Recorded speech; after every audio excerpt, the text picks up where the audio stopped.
Are you excited for the new Zelda game? Have you played Breath of the Wild? I have, yeah. And now I want to go back and play through again because the new one's coming out. Right. But it takes so much time. I'm like, ah. But I'm super excited. It looks amazing. And the Breath of the Wild is like so beautiful. I have like top three Zelda games. I got Ocarina of Time. Okay. Majora's Mask doesn't make the cut. Breath of the Wild and oh my gosh, I'm blanking on the third one. The Link to the Past? Link to the Past, yes. Ooh. Link to the Past. Ooh. You know your stuff. Oh, Yeah, Link to the Past, Ocarina of Time, Breath of the Wild, those are my top three. But other ones are good too. Awesome. Bring your Legend of Zelda stuff. Okay, we have more questions. So I have about 2 minutes until we have to start prepping to go live. So I'll, right here, and then you right behind. First, right here.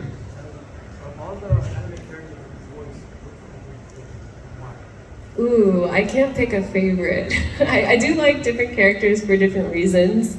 It's not an anime, but I really love voicing Annette from Fire Emblem Three Houses and Three Hopes and Heroes.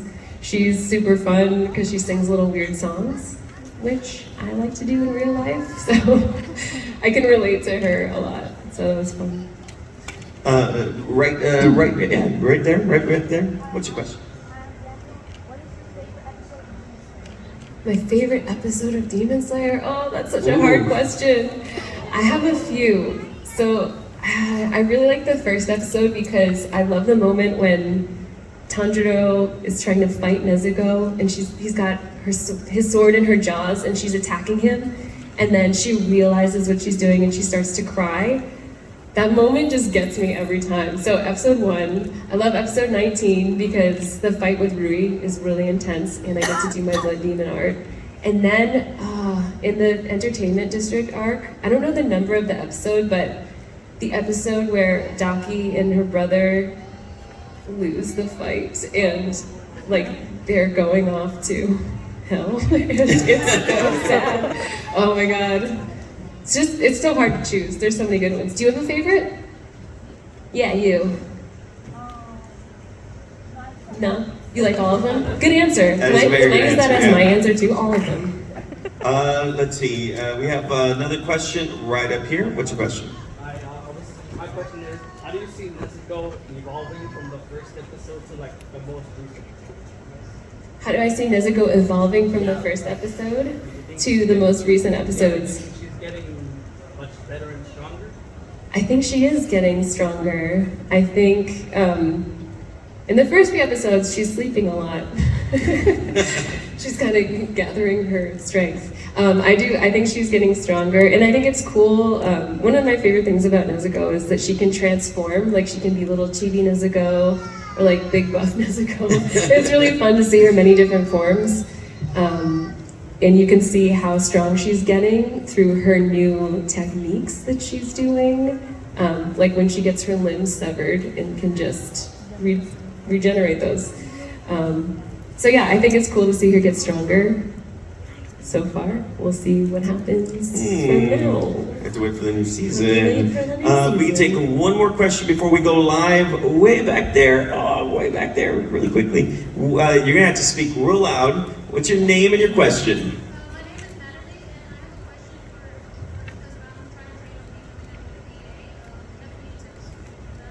Tips for becoming a VA. We have 30 seconds for that 30 question. seconds, okay. Everybody has a different path into voiceover. I was a theater major. I wanted to do acting and singing in some capacity. So I eventually found my way into voiceover through like taking classes and looking for opportunities online. One great resource online is iwanttobeavoiceactor.com. It's a website run by voice actor D. Bradley Baker, who is incredible and in literally everything. He's the voice of Appa in Avatar: The Last Airbender and every creature in every cartoon you've ever seen. He's incredible. All the great advice is on his website. iwanttobeavoiceactor.com. Check it out. Great. All right. So are you guys going to start cheering? Slayer. She voices Nezuko. Abby Trott, everyone.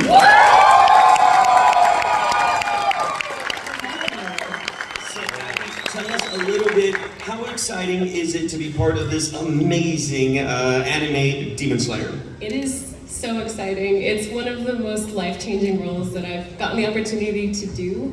I have been so lucky to be a part of this amazing show and see the fandom grow since day one.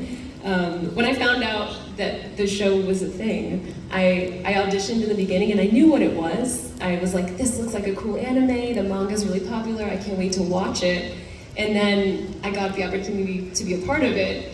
And just to see how, like I said, the fandom has grown over the years and how the animation just keeps getting better and better. It's just been amazing. So seeing the growth of the character, over the past couple of years, we've seen, Nezuko really take a bigger step in her training, let's say. How cool has it been to see her evolution in that way? It's been awesome. I was talking earlier about how I love to see Nezuko's different forms and how she evolves. When she's first transformed into a demon, she's kind of learning the ropes of being a demon, I guess you would say. And then we see in the more recent arcs, like the Entertainment District arc, she's finding her powers and she's becoming stronger, and we're seeing different techniques from her, and it's really cool. Now, if, this is a fun question, if you had any of the powers that Nezuko possesses, what would it be and why? Ooh. I kind of want the power to turn into a little chibi and run around. Well, that is adorable. Abby, thank you so much for joining us. And folks, make sure you guys come out to the McAllen Convention Center for South Texas Comic Con. You'll be able to meet Abby Trott, right everyone? And of course, we're going to have more from here. But now let's send it over to Sonia Hill, who's out on the convention floor. Sonia, what's going on?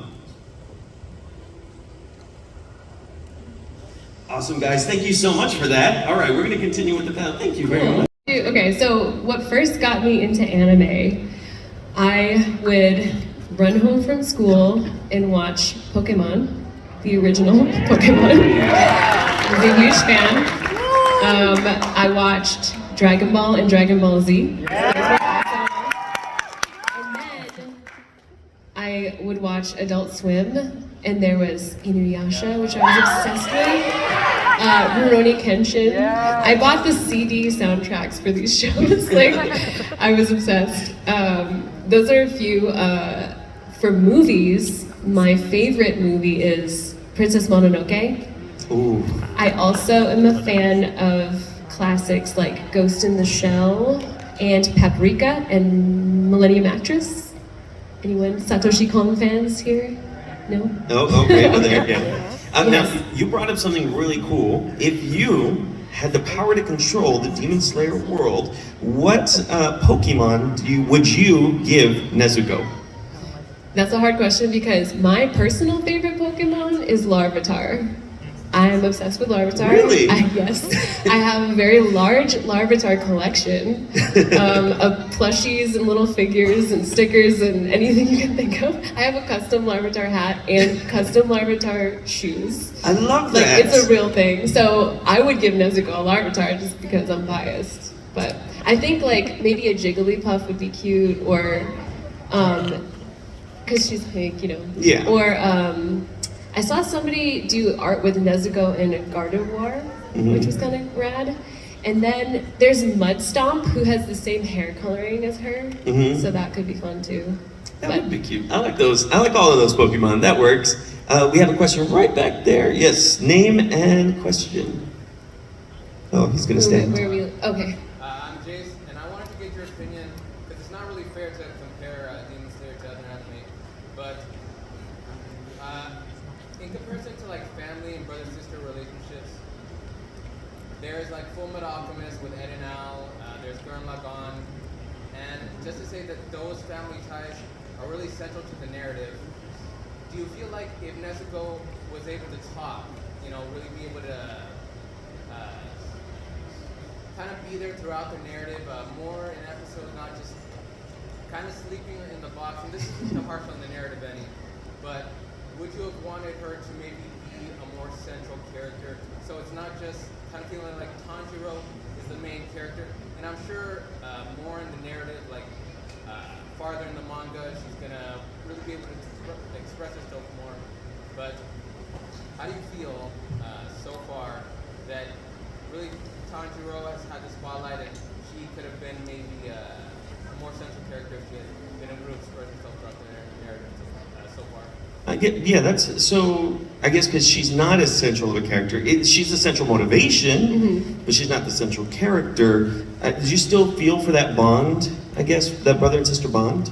I mean, I think that the bond is definitely what's driving the entire show, the entire plot. And it's not that I want Nezuko to talk more. Like, obviously, I'd love to talk more, but the story is what it is, and as the story unfurls, we'll see how Nezuko plays into the story. But I think Tanjiro is at the center of the story, so it's his tale. His journey. Yeah, his journey. So this one actually came from Facebook, and they asked if you could have any of the characters from Demon Slayer as a roommate, who would you choose and why? Oh, definitely not Inosuke. As much as I love him, he would be the worst, literal worst roommate ever. I feel like Mitsuri would be a really good roommate, because she's so sweet. And also Nezuko loves her. Nezuko's like obsessed with Mitsuri. I love that, yes. Mitsuri. Oh, she has another question. Let's go right over here.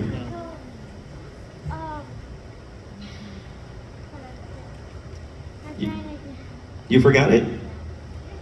We can come back to you. Okay, we'll come back. We'll come back. We'll come back. Any other questions? Way in the back, over there. Yes. My name's Albert, and since you were like a big fan of Pokemon, how do you feel about Ash's journey finally ending, and would you want to voice act the So when I saw that clip of Pikachu in all of Ash's Pokemon, I cried. Really? I did. I was like, it caught me off guard because like I saw everybody like tweeting about it, and I was like, oh, let me just watch this little clip, and I was like so emotional because it's been such a journey, and like I just love that story. As far as the new show goes, I would love to be a part of the new show.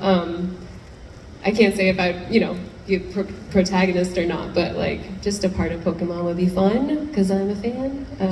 But yeah, that the ending of that series was definitely emotional, for sure. So you also voice, and we haven't gotten to touch on it real quick, we're almost out of time, but I want to touch on Veronica in Seven Deadly Sins.